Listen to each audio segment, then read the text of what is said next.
দর্শক, এটা ভিয়েতনাম 12 মাসি, এটা গাবলেস আর্লি কাঁঠাল, যেটা আপনারা দেখতে এর আগে আমাদের ভিডিওগুলো দেখছেন। এটা কিন্তু 12 মাসি কাঁঠাল, প্রচুর পরিমাণে বিয়ারিং। তা দর্শক, ভাদ্র মাসে পাকে তাল, আর গাছে গাছে শুধুই কিন্তু কাঁঠাল, সেটাই কিন্তু দর্শক প্রচুর পরিমাণে কাঁঠাল। আর এই অসময়ে কাঁঠাল, এটা বিশাল ব্যাপার।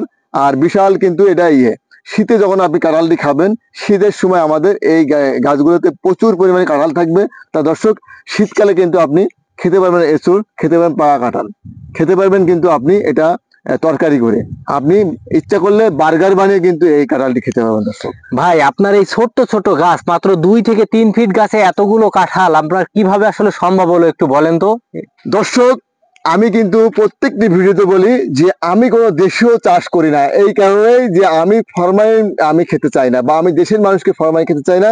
এটা কিন্তু বিদেশি কাঁঠাল, বিদেশি জাতের কাঁঠাল, এটা ভিয়েতনাম গাবলেস কাঁঠাল। আমি এই জন্যই বিদেশি ফলগুলো চাষ করি, যে ফলগুলো আমরা এই আপনার ফরমালিন দিয়ে বাংলাদেশে আসে, সেই ফলগুলো আমরা খেতে চাই না। আমরা বাংলাদেশের মাটিতে এই ধরনের নতুন নতুন চাষাবাদগুলো করে বাংলাদেশকে আমরা আরেক ধাপ এগিয়ে নিতে চাই। সেটাই হলো এই ভিয়েতনাম 12 মাসি গাবলেস কাঁঠালটি আমরা চাষাবাদ করে বাণিজ্যিক জাত, এটা বাণিজ্যিক ভাবে কিন্তু আমরা সাফল্য লাভ করতে পারবো। আপনি দর্শকদেরকে দেখান, যদি এই গাছটিতে বেশি না, যদি 50টি কাঁঠাল ধরে, 20টি কাঁঠাল ধরে, বা 10টি কাঁঠাল ধরলে এই মুচিগুলা থেকে, তা যদি আপনি 100 টাকা পিস যদি কাঁঠালগুলা আপনি বেঁচে থাকেন, তাও কিন্তু 10টি কাঁঠাল 1000 টাকা এই ছোট্ট একটি গাছে। তাহলে দর্শক, বড় বড় গাছগুলোতে আমরা যে গাছগুলোতে মুচি আসতেছে, প্রচুর পরিমাণে মুচি আসতেছে, যদি আমরা 100 বা 200 কাঁঠাল আমাদের এই গাছগুলোতে আসে, যদি এই সাইডে আপনি নিয়ে আসেন, যদি এই গাছগুলোতে 1 থেকে 200 বা 300 কাঁঠাল হয়, তাহলে দর্শকদেরকে আপনি 100 টাকা পিস যদি শীতকালে আপনি বিক্রি করে আমরা বিক্রি করে থাকি, তাহলে আমাদের প্রত্যেকটি গাছে কত টাকা হতে পারে? 100 টাকা পিস বেচলে 20,000 টাকা প্রত্যেকটি গাছে আমরা আনুমানিক আমরা আয় ধরেছি বাৎসরিক। যদি আমার এখানে 70 থেকে 80টি গাছ থাকে, তাহলে দর্শক কত টাকা আমরা বছরে আয় করতে পারি। এটা কিন্তু অসময়ে কাঁঠাল, ভাদ্র মাসে কাঁঠাল এসেছে। ভাই, তো আপনি যে কথা বলছেন যে অসময়ে কাঁঠালগুলো হয়, অধিক দামে বেচা কেনা হয়, তাই তো? তা আপনার এই যে প্রজেক্টে যে চাষাবাদ গুলো দেখছি, আপনি আসলে বছরে বা মৌসুমে আসলে কেমন চাষাবাদ করছেন, বা আসলে কতটা ডেভেলপ মনে হয় যে এই আপনি যদি বিদেশি কাঁঠালটা। আরেকটু পেছনে যান, আমাদের আরেকটু পেছনে যান। এই গাছটি কিন্তু একেবারে আমাদের এই 2 মাস বা 2.5 মাস আগে আমরা লাগিয়েছি এই গাছটি। এটা কিন্তু দেখেন অলরেডি কিন্তু মুচিগুলা চলে আসছে, অলরেডি কিন্তু মুচি চলে আসছে। দেখেন, এটা কিন্তু অলরেডি থুকায় থুকায় মুচিগুলা চলে আসছে, প্রত্যেকটি জায়গায় কিন্তু মুচি, শুধুই মুচি।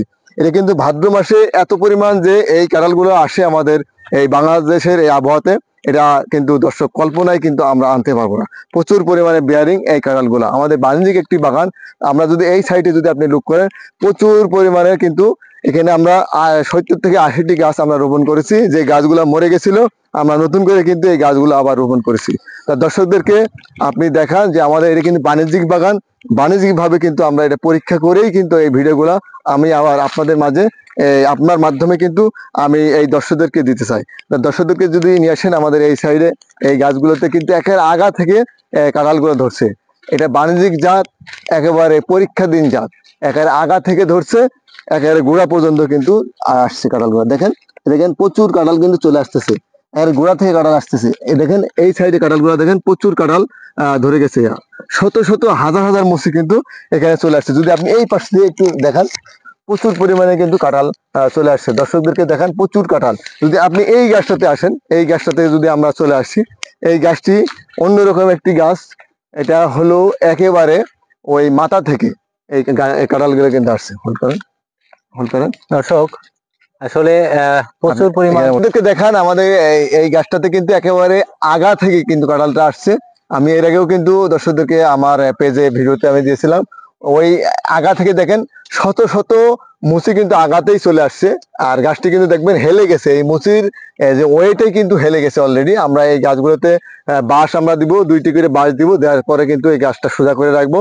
এটা এত পরিমাণ বিয়ারিং, এই বাংলাদেশের আবহাওয়াতে আমাদের প্রচুর বিয়ারিং কিন্তু এই ভিয়েতনাম গাবলেস আর্লি কাঁঠালটা, প্রচুর বিয়ারিং এবং স্বাদে ভরপুর এই কাঁঠালটি। আপনি তরকারি পারেন, এসরে আপনি পাকাতে, যেভাবেই খান প্রচুর স্বাদ এই কাঁঠালটি, প্রচুর পরিমাণে কিন্তু আমাদের বাংলাদেশি আবহাওয়াতে এই কাঁঠালগুলো ধরে থাকে, প্রচুর স্বাদ আর প্রচুর বিয়ারিং, প্রত্যেক চোখে চোখে কাঠ, কিন্তু দেখতে পাচ্ছেন প্রচুর পরিমাণে কাঁঠালগুলো আসতেছে, অসময়ে কাঁঠাল।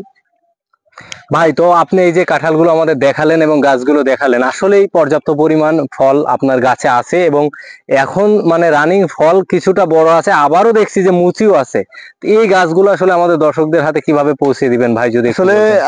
আপনি এই দর্শকদের হাতে, যদি দর্শক আমাদের কাছে চারা নিতে চাই, আমি তাহলে আমার ফোন নাম্বারটি আমি বলবো, এই ফোন নাম্বারটি ফোনে কল করলে আমরা চারা কুরিয়ার সার্ভিসে দিতে পারবেন তো ভাই? যে কোনো কুরিয়ারে, দর্শক বলবে যে আমাদের অমুক কুরিয়ারে পাঠান, আমরা যে কোনো কুরিয়ারে সার্ভিসের মাধ্যমে আমরা দর্শকদেরকে এই চারাগুলো পৌঁছে আচ্ছা, দেবো তাহলে ইনশাআল্লাহ। আপনার মোবাইল নাম্বারটা একটু বলবেন। দর্শক, আমার ফোন নাম্বার হলো 01735953088।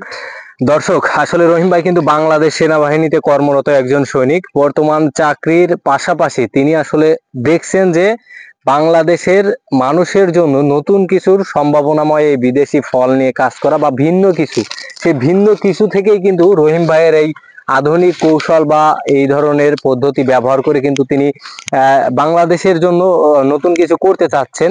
তার সেই চিন্তা ধারণা থেকেই কিন্তু এই কাজ শুরু করছে।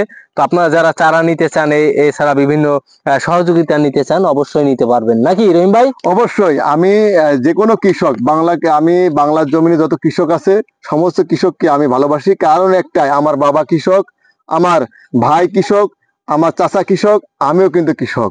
আমি চাকরির পাশাপাশি আমি এই ধরনের চাষাবাদগুলো এই জন্যই করি যে আমি ট্রাই করি বাংলার জমিনে কি কি চাষ করলে আমাদের বাংলাদেশের, আমরা দেশকে এগিয়ে নিতে পারবো এবং দেশের মানুষকে আমরা একটি ফরমালিন মুক্ত একটি ফল দিতে পারবো। এই কারণে এই অঙ্গীকারবদ্ধই কিন্তু আমরা এই ধরনের চাষাবাদগুলো করতেছি।